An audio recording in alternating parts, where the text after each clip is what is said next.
بڑھا پائے تھے اور اس پر کام کر پائے تھے. انفلیشن کا کیا impact long term and short term textile industry پر ہوتا ہوا نظر آتا ہے؟ بسم اللہ الرحمن الرحیم.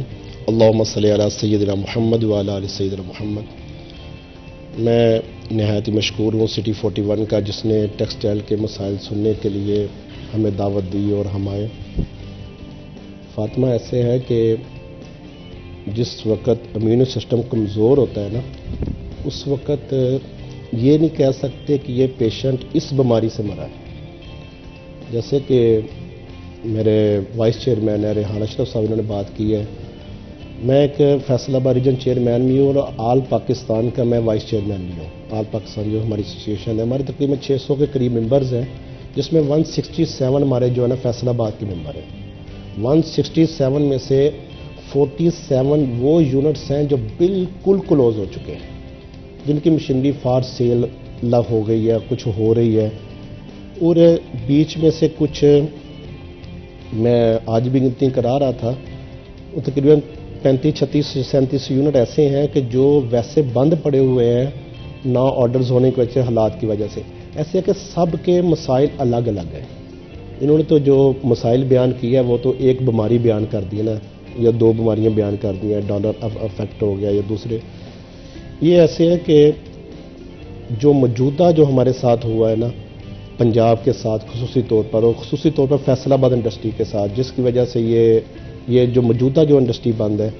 ہمارا الیکٹرسٹی ریٹ تھا 7.5 سینٹ اور گیس کا ریٹ تھا $6.5 فی MMBTU، اور کراچی کا تھا اس کا $4 فی MMBTU گیس کا. اور انہوں نے کیا کیا کہ پچھلے جو موجودہ 1 سال پہلے ہمارے ساتھ ہوا کیا ہے کہ جو ہمارا $6.5 تھا اس کو کر دیا $9 فی MMBTU اس کا گیس کا. کراچی کا $4 یہ ابھی تک. ملک ایک ہے، اگر ہم باہر کوئی چیز بیچتے ہیں اس میں میڈ ان پاکستان لکھا جاتا ہے، میڈ ان فیصل آباد نہیں لکھا جاتا، نہ میڈ ان کراچی لکھا جاتا ہے. جو ہمارا ٹریڈرز ہے جو ایکسپورٹ کرتا ہے، جو ہم سے مال بنوا کر پورا پروسیس کروا کر مل سے پروسیس کرا کر جو ہمارا آگے ایکسپورٹ کرتا ہے، وہ کافی کسٹمر تو ہمارا ویسے شفٹ ہو گیا کہ ہمارے ریٹس یوٹیلیٹیز کی وجہ سے زیادہ ہونے کی وجہ سے. ایک تو یہ فیکٹ ہوا، اور دوسرا فیکٹ ہمارے ساتھ ہوا کہ جو یہ خام مال کی بات کی ہے، میرے نہایت سینئر بھی ہیں، خیر میرے وائس چیئرمین ہیں، لیکن کچھ چیزیں ان سے سیکھی بھی ہیں. جو ہمارا موجودہ را مٹیریل ہے جو انہیں خام مال کا ذکر کیا ہے، جیسے انہوں نے کہا کہ کرونا کی وجہ سے انڈیا بند تھا، ہمارے پاس آرڈر زیادہ. انڈیا نہیں، بنگلہ دیش بھی بند تھا، چائنا بند تھا، دنیا کے اور علاقے بند تھے، نیپال بند تھا، جو صومالیہ کافی علاقے جہاں آرڈرز یورپ دیتا ہے کافی بند تھے، کمبوڈیا بند تھا. ہمیں سارا آرڈر پاکستان میں شفٹ ہوا تھا. جیسے وہ دوسرے علاقے کھلنے شروع ہوئے، دوسرے ممالک کھلنے شروع ہوئے، اس کے بعد کیا ہوا کہ آفٹر کرونا کیا ہوا کہ جو ہمارے فریٹ تھے نا وہ بڑھنا شروع ہو گئے. جو ہم خام مال چائنا سے، کوریا سے، تائیوان سے امپورٹ کرتے ہیں، اس میں جو کنٹینر کا کرایہ تھا آپ نکال کر دیکھ لیں، 2020 میں فی کنٹینر 20 فٹ کا کرایہ تھا اس وقت پہلے $1,600 سے لے کر $2,000 کے سینٹر میں. اس کا ہم نے 8500 سے $9,000 پے کر فریٹ بھر کر ہم نے مال منگوائے، یعنی 4 گنا کر. یہ جو 4 گنا فریٹ کی ہے، صرف یہ وجہ ہے کہ ہم نے اپنے ملک کے اندر ہم شروع میں، اب بھی دنیا میں 8ویں 9ویں نمبر پر ہم ہیں ٹیکسٹائل کے ایکسپورٹ کرنے میں. ہم کوئی ٹاپ 10 میں اب بھی ہیں، لیکن یہ ہم ٹاپ 10 میں ہیں، لیکن ہماری یہ بدقسمتی یہ ہے کہ ہم جتنا بھی مال بناتے ہیں وہ سارا ہم امپورٹ سے لیتے ہیں. اپنے ملک کے اندر ہماری پیداوار نہیں ہے.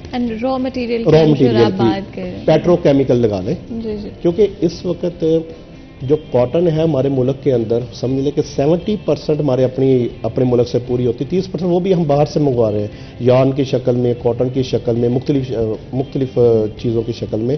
لیکن جو ہمارا ہے نا، جو اس کے علاوہ پیٹرو کیمیکل یعنی پولسٹر والا چیز ہوگی، وسکوس ہوگی، اور سنتھیٹک جو کپڑے جو چیزیں ہیں، وہ ہمیں ہر چیز اب بھی باہر سے منگوانی پڑتی ہیں. وہ جو باہر سے دنیا بدل رہی ہے، ہم اپنے آپ کو نہیں بدلے. ہماری ریفائنری جو لگی پاکستان میں چھوٹی چھوٹی، وہ آج بھی ڈیزل، پٹرول اور موبلائل علیحدہ کرنے والی لگی ہوئی ہیں. یعنی ہم نے کروڈ آئل منگوایا اور یہ کر کے ہم نے پیٹرو کیمیکل پر آج تک کام نہیں کیا. ہم فائبر ہے، پلاسٹک کی کچھ چیزیں ہیں، شاپر ہے، اس کے بعد جو پولسٹر ہے اس میں جو چیزیں ہیں جو ہماری مینوفیکچرنگ ہے وہ پاکستان میں ہو، ہم دنیا کا مقابلہ کر سکے. ہمیں پیچھے ہمارے ساتھ یہ ہوا کہ ہم نے جو کرونا کے بعد آفٹر کرونا میں ایک فریٹ کا مسئلہ ہوا، ایک یہ ہوا کہ جو چیز جیسے ویم ہے، ونائل اسٹیٹ مونومل ہے، ونائل کے نام سے، وہ پیٹ میں بھی استعمال ہوتی ہے ویم، اور یہ ہمارے کپڑے میں بہت اس کا را مٹیریل کا عمل دخل ہے، کافی کیمیکلز اس سے بنتے ہیں. یہ را مٹیریل میں ایک مثال دی ہے. اس کا تھا ہمارا کرونا سے پہلے $1 ریٹ تھا، ٹھیک ہے، بقایا اوپر فریٹ پڑتا تھا، $1 ریٹ تھا. لیکن جب آفٹر کرونا ہوا، ان کی فیکٹریاں بعد میں چلی کی، وہ ہم نے $4 میں پرچیز کیا. آرڈر تو ہم نے پرانے لیے ہوئے تھے جو ہمیں ملے ہوئے تھے، دنیا بند تھی اور ہم نے آرڈر لیے ہوئے تھے. ہم امپورٹ کی وجہ سے کافی فیکٹریوں کو اتنا لاس ہوا، آج تک وہ نہیں چل سکی. اینڈ آپ نے بالکل صحیح کہا کہ ڈیفینیٹلی بیڈ پالیسیز بہت بڑا امپیکٹ ہوتی ہے. آپ دوسرے را مٹیریلس کی بات کریں، لیکن اگر ہم صرف کاٹن کی بات کر لیتے ہیں تو کتنا بڑا ایشو ہے انڈسٹری میں کاٹن کا پورا نہ ہونا، کوئی پلاننگ نہیں ہوتی ہے. ہر سال تقریباً ہم ایک شارٹیج ایکسپیرینس کرتے ہیں. جی اچھا، یہ نا سب سے بڑی جو پرابلم ہمیں فیس کرنی پڑ رہی ہے نا کاٹن کی، اس میں مسئلہ یہ ہے کہ اب ایک بیلٹ ہے، اس کے اوپر پہلے کاٹن ہی ہوتی تھی، گورنمنٹ نے ڈیفائن کی تھی ادھر کاٹن ہونی ہے، ادھر گنا ہونا ہے، ادھر گندم ہونی، ادھر مکئی ہونی ہے. اب ہوا کیا کہ پچھلے سالوں میں وہ ترتیب ہی الٹ ہوگی. جو کاٹن کی بیلٹ تھی ادھر گنا پیدا شروع ہو گیا، گرو کرنا شروع کر دیا، اور جو کاٹن آہستہ آہستہ آہستہ وہ کم ہوتی گئی. اس سے حالانکہ ہمارے جو ملک کی کاٹن ہے اچھی کاٹن میں شمار ہوتی ہے، اگر بہت زیادہ بیسٹ نہیں ہے تو بہت بری بھی نہیں ہے، اور ہماری پیداوار کی صلاحیت بھی کافی اچھی ہے. ہماری ایسی لینڈ ہے جس میں یہ کاٹن گرو ہو سکتی ہے. تو اس میں سب سے بڑی تو گورنمنٹ کو چاہیے کہ یہ پالیسی ہونی چاہیے کہ نئے سیڈ آئیں، R&D کریں اس کے اوپر، اور ریسرچ کر کے، اور جو کاٹن ایریا اس میں صرف کاٹن ہی گرو ہو، جیسے کہ پوری دنیا میں ایک سسٹم بنا ہوا ہے. تو ہمیں ایک تو کاٹن کا بھی آتا ہے. پھر ہمارے پرابلم کیا بنی پچھلے سالوں میں، ہمیں کپڑے میں وہ کاٹن پلس وسکوس مکس کپڑا آتا رہا، جس سے ہماری فیکٹریوں میں کافی زیادہ لاس ہوا، ہمیں بتایا نہیں گیا.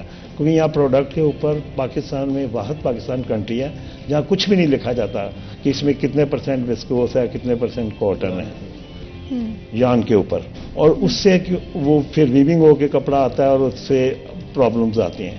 اگر کاٹن کے حوالے سے ہم بات کریں تو را مٹیریل کاٹن کا جتنی اب انڈسٹری بند ہو چکی ہے، تو میرے خیال سے اب جو ہے نا، اگر یہ ریوائول ساری چیزوں کو نہیں کریں گے تو ظاہر اگر کاٹن زیادہ گرو ہو جائے اور پھر وہ ریوائول نہ ہو انڈسٹری، تو اس سے تو امپیکٹ نہیں آئے گا.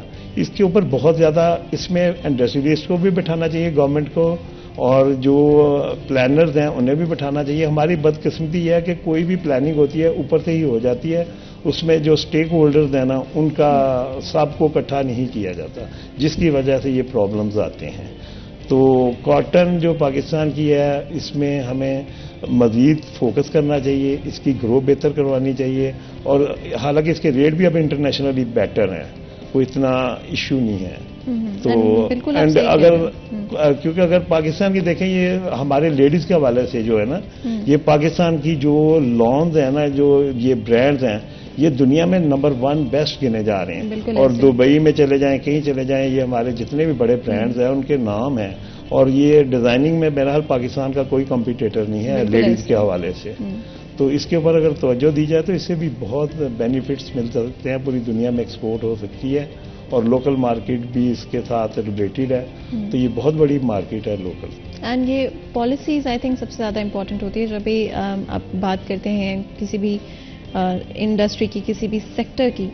جس طرح آپ نے ریسرچ اینڈ ڈیولپمنٹ کی بات کی، اینڈ ڈیفینیٹلی تھنک وہ چاہے ہماری را مٹیریلس کے لیے ہو، ڈفرینٹ اور چیزوں کے لیے بھی ٹیکنیک استعمال کی جا سکتی. کیوں ریسرچ اینڈ ڈیولپمنٹ میں انویسٹمنٹ نہیں کی جاتی، اور جتنی ہو رہی ہے آپ کو لگتا ہے کافی ہے؟ آپ نے بہت اچھی بات کی ہے، لیکن ہماری دیکھیں یہ کیسی بدقسمتی ہے کہ ہم مانچسٹر کے نام سے جانے جاتے ہیں فیصل آباد میں، لیکن ادھر R&D کا کوئی ادارہ نہیں ہے فیصل آباد کے اندر. ہمارے پاس کوئی ایسا نہیں ہے کہ ہم کوئی باہر سے کوئی پولو کی شرٹ لے کر آئیں اس کے مطابق ہم اس سے R&D کروائیں کہ بھئی ہم نے یہ کس طرح تیار کرنی ہے، کیا اس میں ہم نے کتنے % ریشو رکھنی ہے، اس کا پروسیس کیا کرنا ہے، اس میں کیا چیز کرنا ہے. ریسرچ اینڈ ڈیولپمنٹ ہر چیز میں دنیا میں انڈسٹری کے حوالے سے گورنمنٹ کی طرح سے ایک سینسس بٹھا کر یہ بنایا جاتا ہے. ہمارے لیکن یہ ہے کہ جتنے ہم اپنے طور پر جس نے اپنی فیکٹری کے اندر ریسرچ اینڈ ڈیولپمنٹ کی چھوٹی چھوٹی لیب لگائی ہیں، اسی میں کر دیکھ کر اندازے کے مطابق ایسا ہوگا یہ ہوگا، اسی طرح تیار ہو رہے ہیں. ایسے ہے کہ ہمارے جو اس کے علاوہ جو یہ چیزیں ایک الگ ہے جو فیکٹریوں کے اندر مسائل ہیں، کیونکہ میں جب چیئرمین بنا اور مجھے اس دن کے سامنے شکایات میری فیکٹری میں، کیونکہ میں پہلے دن ہی یہ ٹارگٹ لے کے چلا ہماری فیکٹری بند کیوں ہیں. ہر ایک کا مسائل اتنے زیادہ ہیں. ایک اتنے پروگرام میں ہیڈ لائن ہی صرف بیان کر سکتا ہوں سب کی، جیسے آپ ہیڈ لائن چلاتے ہیں 5 منٹ کی، یہ آپ کے ایک پروگرام میں تو میں صرف ہیڈ لائن ہی بیان کر سکتا ہوں، تفصیل کسی کی بھی نہیں کر سکتا. ایسے کہ اب آپ کو سن کر حیرانگی ہوگی کہ ہمارے اس وقت کافی یونٹس ایسے ہیں جو صرف 20% 30% سے چل رہے ہیں. بڑے بڑے یونٹس ایسے ہیں جو 50% سے اوپر نہیں چل رہے ہیں. لیکن جو سرکاری ہمارے پر لوازمات ہیں، سوشل سیکورٹی، OBI یا FBR کے معاملات، وہ اپنے آپ کو پچھلے سالوں سے ہمیں یہ نہیں ہے کہ ان کے پاس کام نہیں چل رہا، کہ جتنا کام چل رہا ہے اس کے مطابق وہ ماننے کو تیار ہی نہیں ہے اس چیز کو، وہ بھی ہمیں پورے کے پورے پے کرنے پڑتے ہیں. اب میں مثال دوں، بہت بڑی ہماری ایک فیکٹری، بڑا پرانا نام ہے حلال ٹیکسٹائل کے نام سے، میاں آفتاب صاحب کی ہے. وہ بہت پرانی فیکٹری، کتنے میں 50 سال وہ گورنمنٹ کو ٹیکس بھی دیتی رہی اور سارا کچھ کرتی رہی، OBI سوشل سیکورٹی پے کرتی رہی. اب ان کا یونٹ 1 سال سے بند ہے. اب گورنمنٹ نے وہ سال جب بند ہے اس کا بھی لوازمات سوشل سیکورٹی، OBI سب نے ان کی طرف نکالے ہوئے ہیں. اچھا، یہ ویری انٹرسٹنگ کہ گورنمنٹ کی پرائیورٹیز اس وقت سیٹ نہیں ہو پا رہی ہیں. آف کورس کسی بھی گورنمنٹ کو آ کر سیٹل ہونے میں 1-2 سال لگ جاتے ہیں، بٹ جس طرح سے حالات چل رہے ہیں، کب آئے گی پولیٹیکل اسٹیبلٹی، اور آف کورس اکنامک اسٹیبلٹی ہمیشہ پولیٹیکل اسٹیبلٹی سے اٹیچڈ ہوتی ہے. مزید گفتگو کریں اس سے پہلے بریک لیتے ہیں. کہیں مت جائے گا ہمارے ساتھ.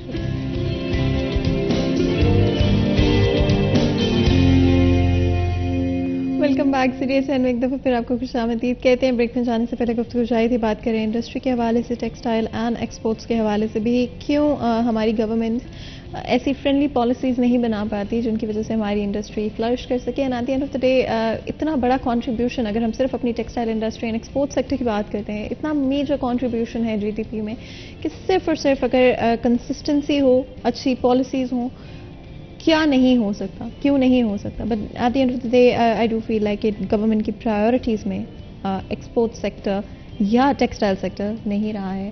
اگری کرتے ہیں اس بات سے؟ جی بالکل ہم ایگری کرتے ہیں، کیونکہ یہ میں نے آپ کو پہلے ہی بولا کہ یہ اتنا بڑا انفراسٹرکچر ہمارے پاس موجود ہے. اگر اس پہ گورنمنٹ ذرا سی بھی توجہ اچھے طریقے سے اور اسٹیک ہولڈرز کو بٹھا لے تو یہ ہم دنوں میں گرو کر سکتے ہیں. کیونکہ ہمیں پالیسیز تو گورنمنٹ نے بنانی ہوتی ہے. اب ہم ایشو کس میں رہتے ہیں، کبھی ہمارے وہ انوائرمنٹ والے ہمیں مطلب لاہور سے آرڈر آ جاتے ہیں کہ جی یہ مسئلہ ہے، کبھی ہمیں ٹیکس والے آ جاتے ہیں، کبھی ہمیں سوشل سیکورٹی والے آ جاتے ہیں.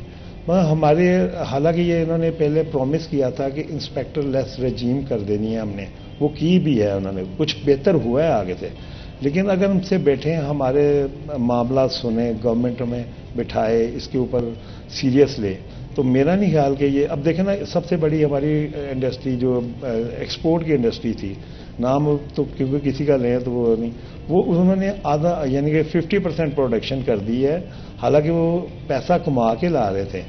یہ ایسے بہت سارے ادارے ہیں جو کچھ بند ہونے پہ آگے ہیں. جیسے حافظ صاحب نے کہا کہ ہمارے اداروں کی اسکریپ میں مشینری بکنی شروع ہوگی، جیسے کہ پاور لومز کی پہلے بکی تھی.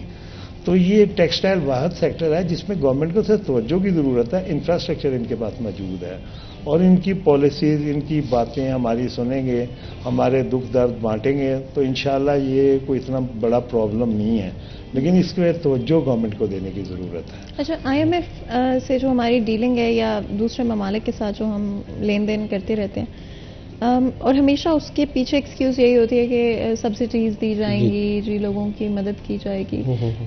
کیا لگتا ہے یہ ایکچولی میں کیا جاتا ہے؟ یہ